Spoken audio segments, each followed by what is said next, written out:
हल्द्वानी से मैं योगाचार्य गिरीश चंद पलड़िया आप सभी को प्रणाम करता हूं और सादर नमन और वंदन करता हूं।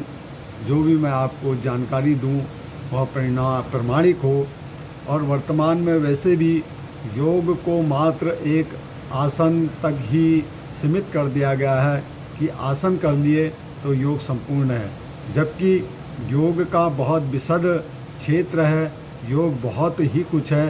तो ऐसे ही संबंध में कुछ मित्रों के कहने पर एक वीडियो मैंने कुछ दिन पहले डाला था, जिसमें अंतःकरण पंचक की बात की गई थी कि अंतःकरण कौन से 5 चीज़ों को मिलकर बनता है। अब हमारे अंदर अंतःकरण है, लेकिन यह अंतःकरण कौन से 5 अवयवों से अर्थात 505 चीज़ों से बना हुआ है।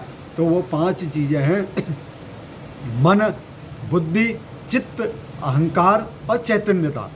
तो यह अंतःकरण पंचक भी कहा गया है। इन 5 से मन, बुद्धि, चित्त, अहंकार और चैतन्यता से अंतःकरण है। तो इसमें भी अब जो मकर 25 हमारा मतलब 25 अवयवों से यह शरीर माना गया है, तो एक एक के 5-5 गुण हैं। मन के 5, बुद्धि के 5, चित्त के 5, अहंकार के 5 और चैतन्यता के 5। तो जिनसे संपूर्ण अंतःकरण और ये हमारा लिंगात्मक शरीर बना हुआ है। तो आज हम लेंगे सबसे पहले अंतःकरण के प्रथम पंचक मन को।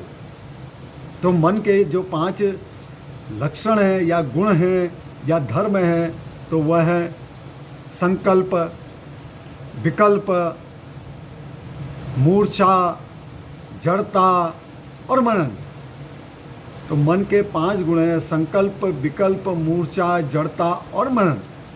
अब संकल्प, अब हमारे मन में प्रश्न उठेगा कि संकल्प है क्या, या विकल्प क्या है, और मूर्छा क्या है, जड़ता क्या है और मनन क्या है। तो आइए उस ओर थोड़ा चलें, प्रकाश डालें, क्योंकि योग तो अपने आप में संपूर्ण विशद है और इसको किसी ने आज तक पूर्ण रूप से जान ही नहीं सका।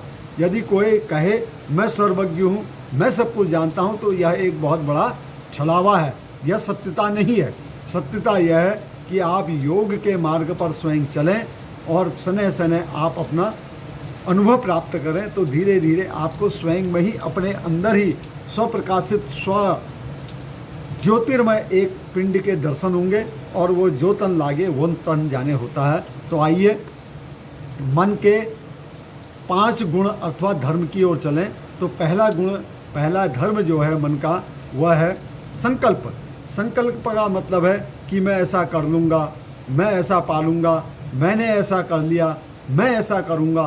तो ये संकल्प का गुण है, ये संकल्प के अंतर्गत आता है। अब है विकल्प।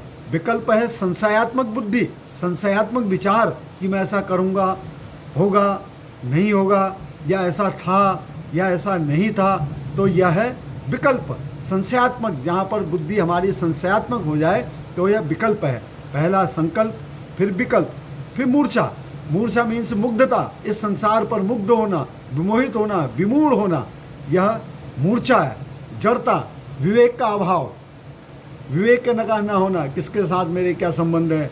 आदमी यदि पशुवत व्यवहार करने लग जाए तो समझो उसका विवेक शून्य है।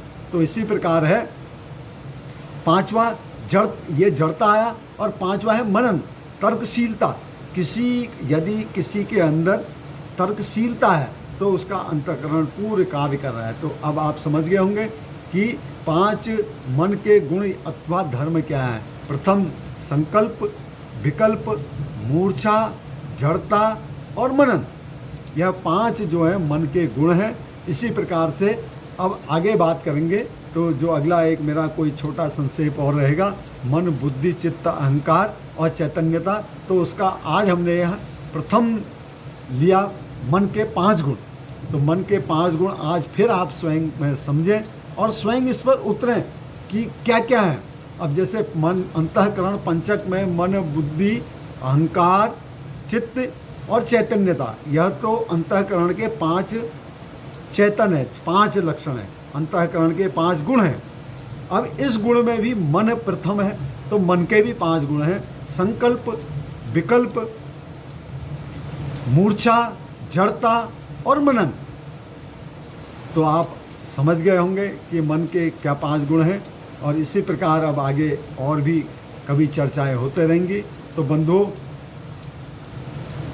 योग का क्षेत्र आसन तक ही सीमित ना रखें, अपने भीतर उतारें, अपने भ्रुकुटी विलास मध्य उसको अनुभव करें, तो आप स्वयं पाएंगे कि योग वास्तव में आसन जरूर शरीर को निरोग रखने की साधना है, शरीर निरोग रहता है, लेकिन योग का जो वास्तविक मूल है प्राणायाम है। प्राणायाम कौन से चक्र से, कौन से गति को, कौन से मंत्र को प्रवाहित करते हुए सुषुम्ना से होते हुए किस प्रकार सहस्त्रार को जा रहा है, यह बहुत लंबा विषय वस्तु है। अस्तु, नमस्कार, हरिओम।